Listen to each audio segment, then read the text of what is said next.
निसारे फातिमा पर कर बला वालों की याद आई।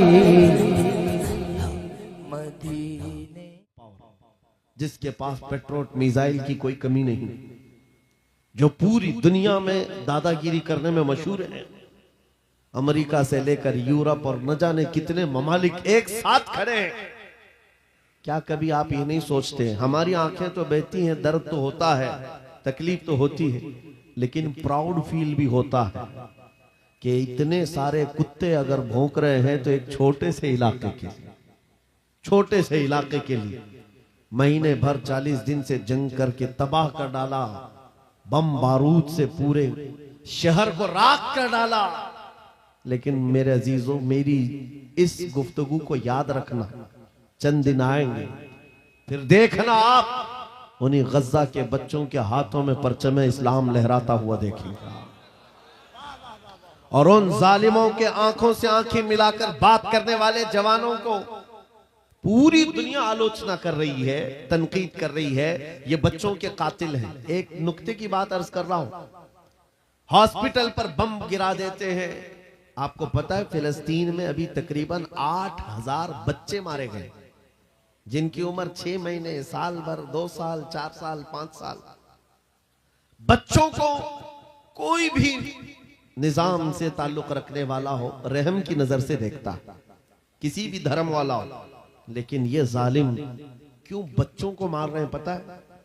वजह सिर्फ ये है, वो खौफ सता रहा है जो इकबाल ने 100 साल पहले कहा था, सुना है कुदसियों से मैंने कि वो शेर फिर होशियार होगा। इकबाल ने कहा था, सुना है कुदसियों से मैंने कि वो शेर फिर होशियार होगा। कौन सा शेर? निकल करके सहरा से जिसने उलट दिया था तख्ते रोमा को। क्या बात है, वाह वाह वाह। वो शेर फिर होशियार होगा।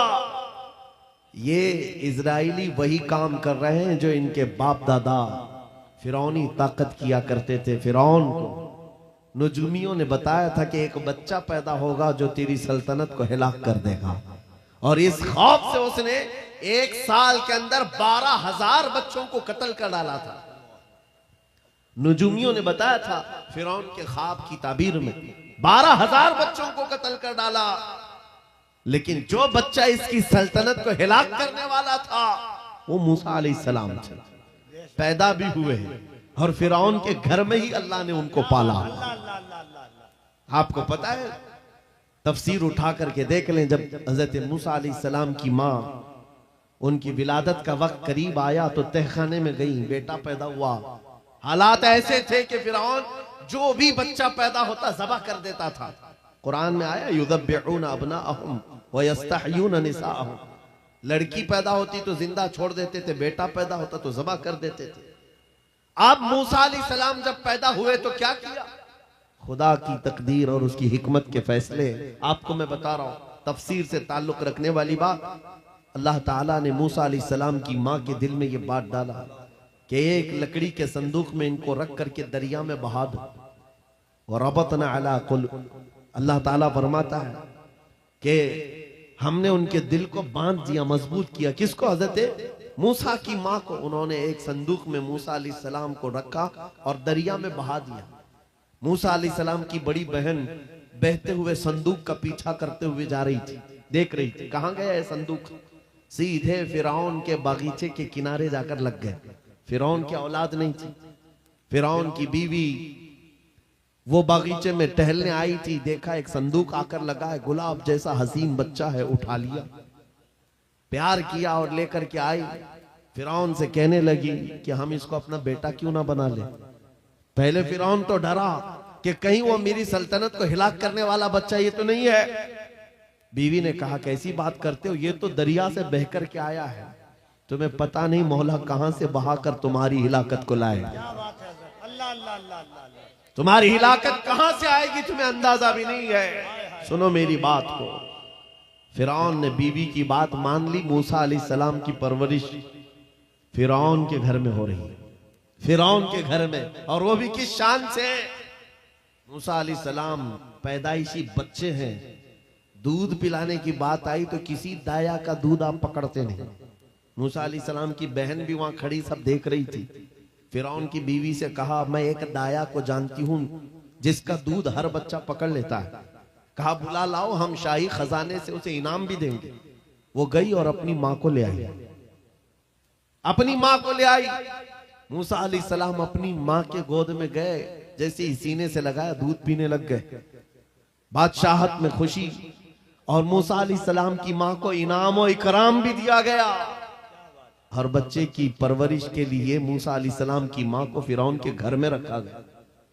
तुम्हें पता है रब तबारक व तआला की हिकमत के फैसले। वमकरू वमकरल्लाह वल्लाहु खैरुल माकिरीन। मेरा रब फरमाता है काफिर मंसूबा बनाते हैं और अल्लाह खुफिया तदबीर करता है, और रब की खुफिया तदबीर गालिब आती है। मूसा अलैहिस्सलाम जवान हुए फिरौन के घर में, फिरौन के घर में जवान हुए। उसके बाद फिर आपने जब अपनी नबूवत के बाद दावत हक पेश की तो फिरौन जानी दुश्मन हुआ। उसके बाद जो हालात हुए आपको पता है। फिरौन मूसा अलैहिस्सलाम को मारने के लिए पूरी फौज लेकर पीछे निकला। मूसा अलैहिस्सलाम समंदर में चल करके आगे गए, रास्ते आपके लिए खुल गए। फिरौन भी उसी रास्ते पर आया। अल्लाह फरमाता है कि हमने समंदरों को मिला दिया, गर्क कर दिया फिरौन को। एक छोटी सी तारीख में आपको बता रहा हूं, 12,000 बच्चों का कत्ल किया इस डर से कि मुझे हिलाक करने वाला बच्चा ना पैदा हो। लेकिन जो बच्चा तेरी सल्तनत को हिलाक करने वाला था वो तेरी नाक के नीचे परवरिश पा रहा था। आज इन जालिमों ने गद्दा के हजारों बच्चों को सिर्फ इसलिए मारा है कि ये बड़े होकर के मुजाहिद ना बन जाए, ये बड़े होकर के हमें आंख दिखाने वाले ना बन जाए। और बाज़ाब्ता स्टेटमेंट में ये कहते भी हैं इन बच्चों को कत्ल करने से हमें कोई खौफ नहीं, कोई आपत्ति नहीं है, कोई तकलीफ नहीं है, इसलिए कि बड़े होकर के ये हमें आंख दिखाने वाले बनेंगे। ये डर तुम्हारा बता रहा है। कई हजार बच्चों को भी तुम कत्ल कर लो, लेकिन तुम अल्लाह की उस हिकमत से गाफिल हो। जालिमो, वो अनकरीब पैदा होगा जिसको दुनिया सलाहुद्दीन कहती है, वो अनकरीब होगा। मेरे अजीजों, आज के नौजवानों से मैं ये कहता हूं, तुम्हारे दौर में भी ये डरा सहमा हुआ जो माहौल है, लोग बनाने की कोशिश कर रहे हैं। अभी देखना और हालात खराब किए जाएंगे। हमारी हुकूमत आएगी तो मस्जिदों को तोड़ डालेंगे, मदरसों को तोड़ डालेंगे। इन जालिमों को लगता है तुम्हारे सारे बिल्डोजर में ही ताकत है। सिर्फ ताकत इसी का नाम है। राज मिल जाए, तख्त मिल जाए, उस वक्त कुछ लोगों के ऊपर जुल्म करना आसान है। जिस तरह चंगेज ने भी किया, हलाकू ने भी किया, बड़े बड़े जालिमों ने किया है, और उनका हशर भी तुम्हें मालूम होना चाहिए। इंशाअल्लाह वो वक्त आएगा जब खसो खाशात की तरह तुम बहा दिए जाओगे, अखबारों में तुम्हारा नाम तक ना होगा। और अगर कुछ बाकी रहेगा तो क्या रहेगा? न घबराओ मुसलमानों, अभी खुदा की शान बाकी है, अभी इस्लाम जिंदा है, कुरान बाकी है। ये जालिम काफिर क्या समझते हैं जो रोज हमसे उलझते हैं? अरे अभी करबला का आखिरी मैदान बाकी है। नारे तकबीर, नारे रिसालत, मुहाफिज़े नामूसे रिसालत, मसलके आला हजरत। नौजवानों, इस यकीन के साथ और ईमान के साथ अपनी जिंदगी को आगे बढ़ाओ। खुदारा मैं तुमसे कहता हूं, अगले दिनों के बाद जब तुम्हारे इम्तिहान का वक्त आएगा, हर उस्ताद अपने बच्चे को इम्तिहान की तैयारी करा रहा होता है। बेटा सवालात ऐसे आएंगे, टाइम इतना होगा, स्क्वाड भी होंगे, चेक करने वाले एग्जाम हॉल में बार बार आएंगे, तुम्हें देखेंगे। उस वक्त तुम खौफ से अपने हाथ में कपकपी नहीं पैदा करना, दिल को जमाना और अपना इम्तिहान मुकम्मल करना। यह हर उस्ताद अपने बच्चों को तरकीन करता रहता है। अजीज़ान गिरामी वक़ार, इस मिंबरे नूर से मैं आपको इस बात की तलकीन करके जाता हूं, इम्तिहान की घड़ी अनकरीब आने वाली है, आपके साथ भी। और जो इम्तिहान तुम्हारा होगा वो इस्तिकामत का इम्तिहान होगा, तुम्हारे ईमान पर जमे रहने का, तुम्हारे डटे रहने का इम्तिहान होगा।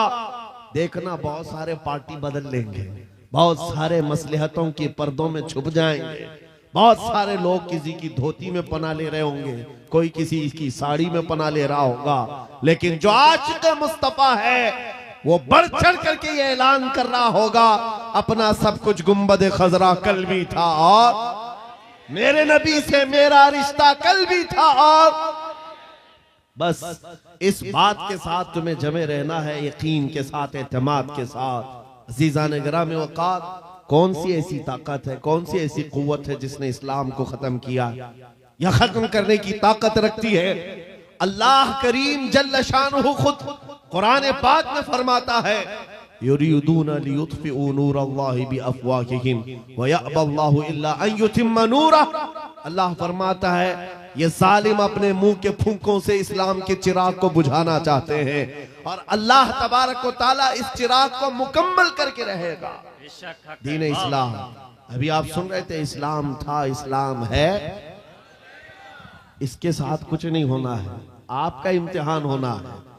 हमारे मरने के बाद अल्लाह ताला इस दीन की हिफाजत के लिए औरों को पैदा करेगा। वो कादिर मुतलक चाहे तो सख्त जानी दुश्मनों से भी ईमान वाले पैदा कर सकता है। हाँ, ये बात याद रखिए आप। ततारी जिन्होंने बगदाद को हिलाक करके रखा था, रब तबारक व तआला ने उन्हीं के सीनों में ईमान की दौलत दी और वो मुहाफिज़े इस्लाम बन गए। हमारे दौर में भी जितने आतंक मचा रहे हैं, कल इनके बच्चे ये नारा लगाएंगे, इस्लाम था, इस्लाम है, इस्लाम रहेगा। हाँ, जितने आतंकवादी हैं सब नारा लगाएंगे इंशाअल्लाह। आप इंतजार करें इस बात का, लेकिन तुम अपने इम्तिहान में जमे रहो, डटे रहो। अगर तुमने नबी पाक सल्लल्लाहु अलैहि वसल्लम के इस दीन के साथ, इस शरीयत के साथ नाइंसाफी की तो कल मेरे आका को क्या जवाब दोगे? कल मैदान क़यामत में तुम्हें खड़े होना है, हुजूर पाक सल्लल्लाहु तआला अलैहि वसल्लम की बारगाह में जवाब देना है। अगर मेरे आका ने पूछ लिया कि जिस वक्त मेरी शरीयत पर हमले हो रहे थे, जिस वक्त मेरे दीन को कुत्ते नोचने की कोशिश कर रहे थे, ऐ नौजवान बता तू मेरी सुन्नतों के साथ कितना अमल कर रहा था? तुम क्या जवाब दोगे? आका, मैं आपकी दाढ़ियां निकाल करके गटर नालियों में फेंकता था, मैं यहूदियों और ईसाइयों के तरीकों पर चलता था। क्या तुम नबी पाक को यह जवाब दोगे? आका, रात भर में गाने सुन करके सोता था, सुबह फजर की नमाज कज़ा करता था, ये जवाब दोगे? क्या जवाब दोगे? आपके पास अगर जवाब नहीं देने की ताकत है तो आज ही बदल डालो, जिंदगी बदल डालो, आज इनकलाब ले आओ। देखना, मैं अक्सर ये बातें कहता हूं ना, मैं चाकू छुरी की बात करता हूं, ये तो शायर लोग तलवार उठाने की भी बात करते हैं।